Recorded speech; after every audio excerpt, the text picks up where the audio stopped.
Hello everyone, welcome to the channel Uday sir academy. आज हम start करने वाले हैं फिजिकल केमिस्ट्री का एक मोस्ट इम्पोर्टेंट चैप्टर जिसका नाम है केमिकल काइनेटिक। तो स्टार्ट करते हैं। Now definition of chemical kinetic. तो यहाँ पर लिखा है, देखो, chemical kinetics is the branch of physical chemistry which deals with the study of reaction rate and their mechanism is called as chemical kinetic। तो इसका मतलब देखो, केमिकल काइनेटिक जो है वो फिजिकल केमिस्ट्री के ब्रांच है और chemical kinetic deals with the study of reaction rate and there mechanism. तो ये जो केमिकल काइनेटिक है ये किसके साथ डील करता है? जो रिएक्शन है उसका रेट यानी कि स्पीड ऑफ रिएक्शन और रिएक्शन का मैकेनिज्म, इन दोनों की स्टडी करता है। इसके वजह से इसका नाम है केमिकल काइनेटिक। अब देखो, ये वर्ड जो है काइनेटिक ये कहाँ से आया है? नीचे लिखा है, देखो, the word kinetics derive from Greek word kinesis. तो ये जो काइनेटिक वर्ड है ये काइनेसिस वर्ड से लिए गए हैं। वो काइनेसिस क्या है? ग्रीक वर्ड है, इसका मतलब होता है मूवमेंट। ओके, सो नेक्स्ट यहाँ पर लिखा है कि thermodynamics tells only about the feasibility of reaction, whereas chemical kinetic tells about the rate of reaction. देखो, थर्मोडायनेमिक का आप स्टडी करोगे तो वो हमें बताएगा फिजिबिलिटी यानी कि पॉसिबिलिटी ऑफ रिएक्शन, यानी रिएक्शन पॉसिबल है या पॉसिबल नहीं है। लेकिन जब आप केमिकल काइनेटिक का स्टडी करोगे तो ये आपको बताएगा रेट ऑफ रिएक्शन, यानी रिएक्शन की स्पीड के बारे में, स्लो है, मीडियम है या फास्ट है, इस तरीके से। सो नेक्स्ट, अगर हमें और डिटेल में जानकारी जानना है रिएक्शन के रेट के बारे में तो हम देखेंगे कि टाइप्स ऑफ केमिकल रिएक्शन। तो किसके ऊपर बेस्ड? लेकिन बेस्ड ऑन स्पीड यानी रेट ऑफ रिएक्शन। तो फर्स्ट स्लाइड में देखो, यहाँ पर लिखा हुआ है वेरी फास्ट रिएक्शन और वेरी स्लो रिएक्शन। तो फर्स्ट नंबर पे वेरी फास्ट रिएक्शन, उसके एग्जाम्पल दिए हैं। Ionic reactions can not be determined easily. तो कुछ रिएक्शन काफी ज्यादा फास्ट होती है, जैसे कि आयोनिक रिएक्शन है, जिनका रेट हम इजीली डिटरमाइन नहीं कर पाएंगे, क्योंकि हम जो बात कर रहे हैं अभी वो लेबोरेटरी, जो कॉलेज या स्कूल के लेबोरेटरी होते हैं ना, उस बेस पे बात कर रहे हैं। तो वहां पे वेरी फास्ट रिएक्शन काम में नहीं आएगी क्योंकि उसके स्पीड को हम डिटेक्ट ही नहीं कर पाएंगे। सेकेंड है वेरी स्लो रिएक्शन। तो ये भी देखो, रस्टिंग ऑफ आयरन गिवन है एग्जाम्पल में। उसके बाद fermentation of sugar to alcohol के बारे में बोला है। तो ये भी काफी ज्यादा स्लो रिएक्शन है, इसको भी हम डिटेक्ट नहीं कर पाएंगे क्योंकि इसको काफी ज्यादा टाइम लगेगा। अब रस्टिंग ऑफ आयरन के लिए कम से कम 1 साल पकड़ के चलेंगे, तो ज्यादा से ज्यादा 3-4 साल भी लगते हैं ना आयरन को, अगर उस पे ऊपर जंग लग जाता है। अगर हम स्टार्टिंग में कहीं से भी लोहा लेके आते हैं ना, जैसे बिल्डिंग मटेरियल में आता है, तो आप देखोगे कितना टाइम लगता है रस्टिंग ऑफ आयरन को। तो ये काफी स्लो रिएक्शन में आता है। और वेरी फास्ट मतलब कि जैसे ही फ्रैक्शन ऑफ सेकेंड के अंदर कुछ चेंजेस होते हैं ऑब्जर्वेशन में, तो वो काफी फास्ट रिएक्शन होती है, तो वो भी डिटेक्ट नहीं हो सकती। सो इसके लिए हम नेक्स्ट स्लाइड पे जाते हैं। यहाँ पर लिखा है मॉडरेटली स्लो रिएक्शन। मॉडरेटली यानी ज्यादा स्लो भी नहीं और ज्यादा फास्ट भी नहीं। ओके, सो उसको मॉडरेटली बोलते हैं। तो इसका एग्जांपल है इन्वर्जन ऑफ केन शुगर, उसके बाद है हाइड्रोलिसिस ऑफ स्टार्च। ये ऐसे रिएक्शन है जिसको हम इजीली डिटेक्ट कर पाएंगे, और केमिकल काइनेटिक जो है पूरा चैप्टर इसी रिएक्शन के ऊपर बेस्ड है। तो नेक्स्ट स्लाइड में उसके बारे में लिखा हुआ है। तो यहाँ पर लिखा है, देखो, in this chapter, the main focus will be on all the reactions which proceed for an appreciable period of time and whose rates can be easily determined। तो इस चैप्टर के बारे में अगर पढ़ेंगे तो ये चैप्टर पूरा का पूरा ऐसे रिएक्शंस के ऊपर डिपेंड है जिनका जो रिएक्शन रेट है वो इजीली डिटरमाइन हो सकता है। ओके, ऐसे रिएक्शन के ऊपर बेस्ड है। और नीचे लिखा है इन सिंपल वर्ड, जो ऊपर लिखा है उसका एकदम सिंपल वर्ड्स में, कि chemical kinetic depends upon moderately slow reactions. Okay, तो मॉडरेटली स्लो रिएक्शन के साथ हम डील करने वाले हैं। अब यहाँ पर न्यू टॉपिक स्टार्ट होता है जो कि इंपॉर्टेंट है, जिसका नाम है रेट ऑफ केमिकल रिएक्शन। तो स्टार्ट करते हैं, देखो यहाँ पर क्या क्या लिखा हुआ है, स्टार्टिंग करते हैं यहाँ से। The rate of a chemical reaction is the speed और velocity at which reaction takes place. तो यहाँ पर क्या बात बताई गई है कि ये जो आपको दिख रहा है chemical reaction, rate of chemical reaction, तो रेट का मतलब बोला है, तो येलो में दिख रहा है, नहीं भी कलर चेंज कर ले तो ठीक है। ओके, ये वाला जो दिख रहा है रेट, ठीक है। तो रेट का मतलब होता है स्पीड ऑफ केमिकल रिएक्शन या फिर velocity of chemical reaction. Okay, नीचे क्या लिखा है, इट में be express in any one of the following veg. तो यहाँ पे वेज गिवन है, तो 1 और 2, टू वेज गिवन है। अब ये फर्स्ट नंबर का वे है, तो इसके अकॉर्डिंग केमिकल रिएक्शन को रिप्रेजेंट यानी शो कर सकते हैं, या फिर सेकंड। तो पहले की बात करते हैं, यहाँ पर लिखा है the rate of decrease in concentration of any one of the reactants. देखो, हमें पहले बात तो ये बोला गया है रिएक्टेंट्स होंगे।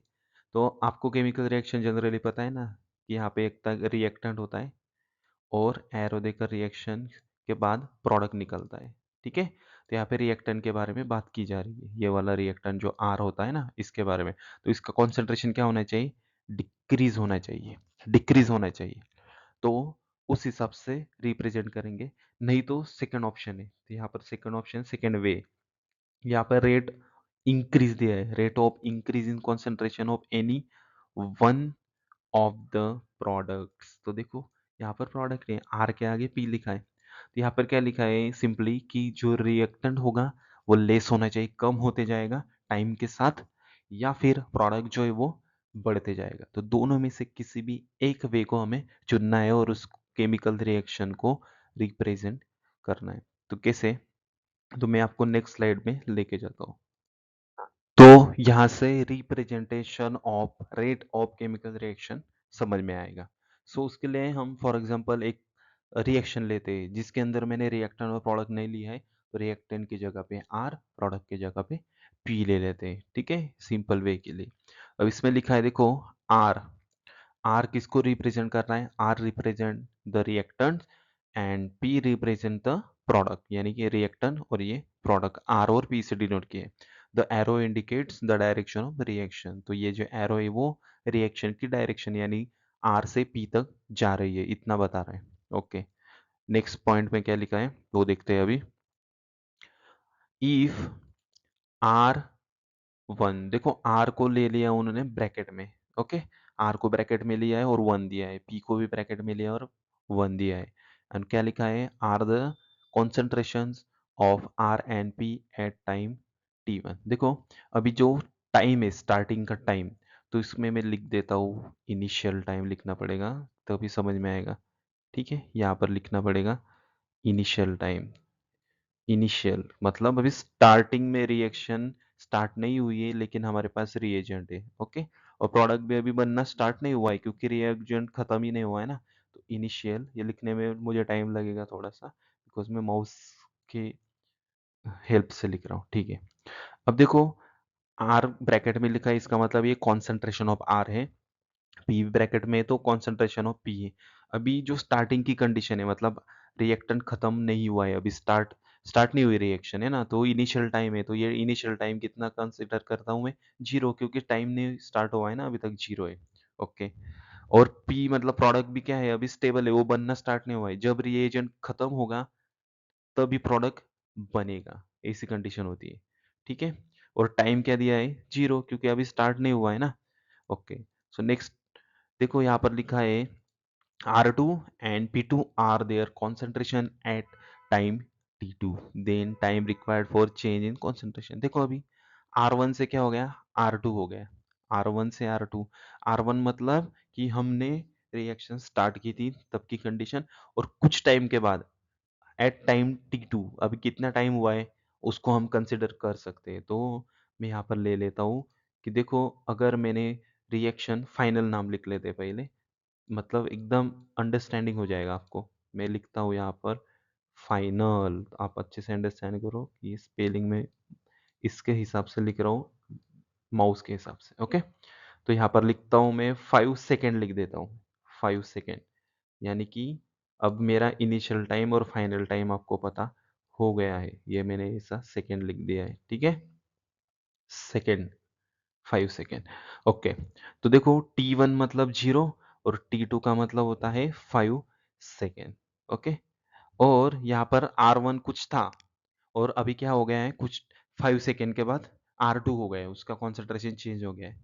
वैसे ही जो प्रोडक्ट थे वो स्टार्टिंग में 0 था, लेकिन अभी उसका कॉन्सेंट्रेशन 5 सेकेंड के बाद चेंज हो गया है। ये सब चीज़ें तो पता चल गई आपको, R1 R2 P1 P2 और टाइम, इनिशियल और फाइनल। ओके, अब नेक्स्ट लाइन में क्या लिखा है कि जो टाइम है, टाइम ये चेंज हुआ है ना 0 से 5 तक, तो उसको रिप्रेजेंट कैसे करेंगे, है ना।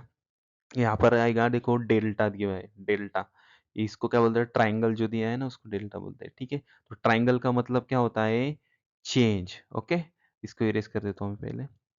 ओके, तो ट्राइंगल का मतलब होता है चेंज, चेंज इन टी यानी टाइम। तो टाइम कैसे डिनोट करते हैं हम, फाइनल माइनस इनिशियल लिया, यानी कि T2 minus T1, final minus initial.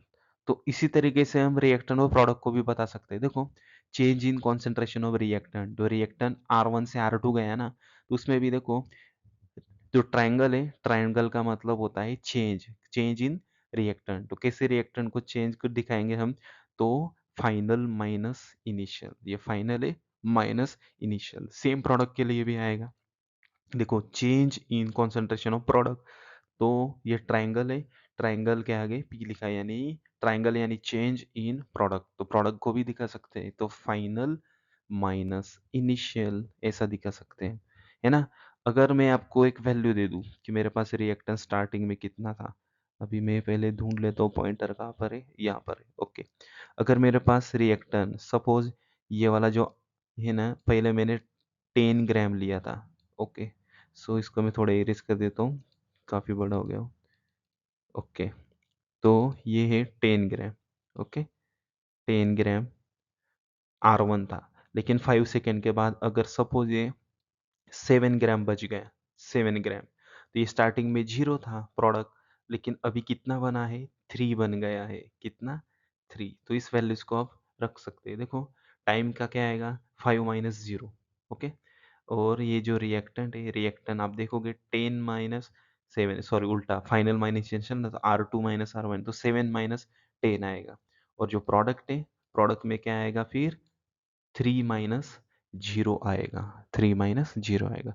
अब ये जो R दिख रहा है, R, इसमें एक लॉजिक है कि जब हम फॉर्मूला लिखेंगे तो इसको हम माइनस से डिनोट करेंगे। तो माइनस से क्यों डिनोट करेंगे, वो जानने के लिए हम नेक्स्ट स्लाइड में जाते हैं। यहाँ पर आपको देखने के लिए मिलेगा rate of disappearance of reactant और दूसरा है rate of appearance of product. तो पहले rate of disappearance of reactant के बारे में जान लेते हैं। तो ये कैसे रिप्रेजेंट करेंगे, तो इसमें दिया है देखो, decrease in concentration of R.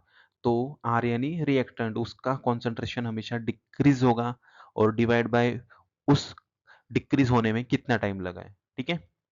तो यहाँ पर देखोगे इक्वल्स टू माइनस लिखा है, minus triangle concentration of R divide by triangle T, यानी कि डेल्टा आर डेल्टा टी, यानी change in concentration of reactor divide by change in time. और हमेशा माइनस का साइन लगेगा, और माइनस साइन क्यों लगेगा, इसके पहले जो हम एग्जांपल देख रहे थे, तो रिएक्टर में हमेशा R1 ही छोटी वैल्यू होगी, सॉरी, R1 बड़ी वैल्यू होगी और R2 छोटी वैल्यू होगी ना। तो छोटी वैल्यू में से बड़ी वैल्यू को माइनस करेंगे तो माइनस आएगा, और उस माइनस को ये माइनस के साथ मल्टीप्लाई करेंगे तो प्लस वैल्यू आएगी, बिकॉज रेट ऑफ रिएक्शन हमेशा पॉजिटिव होता है। तो इसको जब एग्जांपल बताऊंगा मैं, तो आपको समझ में आएगा। दूसरा है rate of appearance of product, इस पे कुछ करना नहीं, क्योंकि हमेशा प्लस में ही वैल्यू आएगी, क्योंकि पॉजिटिव वैल्यू आएगी हमेशा, तो प्लस ही रहेगा। So increase in concentration of P, तो यहाँ ऊपर क्या था, decrease in concentration of R, time taken, तो यहाँ पर आएगा increase in concentration of product divide by time taken. दोनों के लिए सेम ही टाइम लगेगा, एक खत्म होगा एक बढ़ेगा, एक लेस होगा एक मोर होगा, एक डिक्रीज होगा तो दूसरा इंक्रीज होगा। तो रिएक्टेंट हमेशा डिक्रीज होगा और प्रोडक्ट हमेशा इंक्रीज होगा। सो दिखाने के लिए देखो, ये मैंने यहाँ पे गलती से आर लिख दिया है, लेकिन ये भी क्या है, पी होना चाहिए, क्या है यहाँ पर भी पी, क्योंकि प्रोडक्ट का पी आएगा, ये वाला पी ही आएगा। Okay, so the expression for rate in terms of reactant carry negative charge, ये जो दिख रहा है ना यहाँ पर नेगेटिव क्यों है मैंने बताया, उसके बारे में और डिटेल में जान लेते हैं। ठीक है, सिग्निफिकेंस ऑफ नेगेटिव साइन या फिर नेगेटिव चार्ज। तो फर्स्ट पॉइंट यहाँ पर क्या लिखा है, रिएक्टेंट्स डिक्रीज इन कॉन्सेंट्रेशन। तो रिएक्टेंट हमेशा खत्म होगा, डिक्रीज होगा, लेस होगा। ठीक है, chemical reaction involve transformation of reactant into product. तो रिएक्शन का मतलब है कि रिएक्टेंट का कन्वर्जन प्रोडक्ट में होता है। As the reaction proceed the amount of reactant available decrease leading to a decline in their concentration. यानी कि जो कॉन्सेंट्रेशन ऑफ रिएक्टेंट है वो डिक्रीज ऑर्डर में जाएगा, डिक्लाइन होगा, यानी कम होगा। अगर वो कम हो गया तो ही प्रोडक्ट इंक्रीज हो पाएगा। ओके, नेक्स्ट पॉइंट है the rate of reaction is positive. तो रिएक्शन का रेट है वो हमेशा पॉजिटिव ना, हम ऐसा थोड़ी बोल सकते कि 5 सेकेंड में 10 - 10 ग्राम इतना रिएक्टेंट खत्म हो रहा है, तो माइनस में आ ही नहीं सकता। तो हमेशा पॉजिटिव लाने के लिए पहले ही नेगेटिव साइन से मल्टीप्लाई करना पड़ता है। By convention the rate of reaction is always express as positive value. Next point है नेगेटिव साइन फॉर रिएक्टेंट। तो देखो, to account for decrease concentration of reactant, a negative sign is placed before the term representing the change in their concentration in the rate equation। देखो, अभी मैंने बताया कि मेरे पास suppose R होगा यानी कि रिएक्टेंट होगा, और वो कन्वर्जन होगा प्रोडक्ट में खत्म होगा। अभी मैंने कंडीशन ली थी, यहाँ पर 10 ग्राम था स्टार्टिंग में R1, उसके बाद 7 हो गया, तो हम इसको रिप्रेजेंट करते हैं R2/R1, यानी कि क्या होगा फिर 7 - 10। तो 7 - 10 होगा, तो इसका आंसर क्या आएगा, 3 आएगा, है ना। क्या आएगा, 3। लेकिन साइन क्या होगा, -3, बिकॉज स्मॉल वैल्यू में से बिग वैल्यू माइनस हो रही है। तो इनका आंसर क्या आएगा, -3 लिख देता हूँ पहले तो मैं, ठीक है, इसे इरेज करके -3। ठीक है, अभी पहले से बन गया है 3, तो यहाँ पे लिखता हूँ मैं -3। सिर्फ ये वैल्यू होगी ब्रैकेट के अंदर, है ना, ब्रैकेट के अंदर। अभी उन्होंने बोला है कि कन्वेंशन के लिए बाहर नेगेटिव साइन हमेशा लिखना पड़ेगा, तो अंदर की वैल्यू और बाहर की वैल्यू दोनों का मल्टीप्लिकेशन होगा। सो ये क्या हो जाएगा, माइनस माइनस मल्टीप्लिकेशन में हमेशा प्लस होता है, दो माइनस का अगर मल्टीप्लिकेशन करेंगे तो क्या आएगा आंसर, +3। इसी कन्वेंशन के वजह से वहां पर पहले से ही नेगेटिव साइन लिख के रखा है। ठीक है, नेक्स्ट पॉइंट क्या है यहाँ पर हम देख लेते हैं, इसको थोड़ा इरेज कर देता हूँ ताकि आपको अच्छे से दिख पाए। ठीक है, क्या लिखा है, example, for example, okay, for example, for a reaction where reactant A is converted into product, यानी आर का कन्वर्जन पी में, रिएक्टेंट का प्रोडक्ट में conversion. The rate of reaction with respect to A is written as minus, अभी D लिया है। ठीक है, जो डी का बारे में बताऊंगा। जो ट्रायंगल होता है ना, ट्रायंगल वो बिग चेंज दिखाता है, एवरेज चेंज दिखाता है, और डी का मतलब होता है कुछ स्पेसिफिक टाइम पर। अगर मुझे 7th सेकेंड पे कितना रिएक्शन रेट पता हो करना है, तो उसको डी से डिनोट करना है। और हम केमिकल काइनेटिक्स में ये जो डी है ना, इसका ही ज़्यादा इस्तेमाल करने वाले हैं। ठीक है, तो मैं आपको बता देता हूँ, आपके पास दो चीज़ें होंगी, एक तो होगा ट्राइंगल, ट्राइंगल यहाँ पे निकाल दो। ट्राइंगल का मतलब होता है एवरेज, इसका मतलब क्या होता है, एवरेज रेट आएगा। Okay, average rate. और जो डी से डिनोट करेंगे हम, डी, ये वाला डी, स्मॉल डी, डी का मतलब होता है इंस्टेंट। ओके, इंस्टेंट, यानी कि यहाँ पर फॉर एग्जांपल, इसके लिए एग्जांपल बताऊँ मैं, कि सपोज कोई क्रिकेटर है, वो अगर उसका एवरेज आज तक अगर उसने 100 मैचेस के लिए, तो उसका एवरेज रेट निकालते हैं ना, run rate, average run rate. तो वो क्या होता है कि सारे मैचेस को मिलाकर, मतलब एक साथ पूरे रन डिवाइड्स बाय 100 मैचेस ऐसा किया गया है। लेकिन अगर आपको बोला जाएगा उसकी 20 या फिर 21 नंबर की जो मैच खेले थे, उसमें कितने मार्क्स थे, सॉरी कितने रन बनाए थे, तो कितने रन बनाए थे वो सिर्फ हम कब बताएंगे, डी से डिनोट करने के बाद, यानी स्पेसिफिक टाइम के बाद, किसी सेकेंड, किसी मिनट, किसी हावर के बाद कितना रिएक्शन का रेट है वो बताने के लिए डी से डिनोट करना पड़ेगा। ठीक है, इसलिए ये वर्ड लिया गया है डी। अब हम स्टार्ट करते हैं, देखो, for reaction where A is converted into product, the reaction rate of reaction with respect to A is written as D A upon D T, यानी ट्राइंगल को हटा के सिर्फ डी लगा दिए, where dA represent the change in concentration of A and dt represent change in time. Okay, the negative sign ensure that the rate is positive value even though dA is negative. अभी जो मैंने बताया bracket के अंदर कितना भी negative आएगा, लेकिन उसको हम बाहर लगे हुए निगेटिव के साथ मल्टीप्लाई करेंगे तो दोनों निगेटिव का जो आंसर आएगा वो पॉजिटिव आता है। आई होप कि आपको ये बात अच्छे से समझ में आ गई होगी। So thank you. Next slide में नेक्स्ट टॉपिक के साथ मिलेंगे।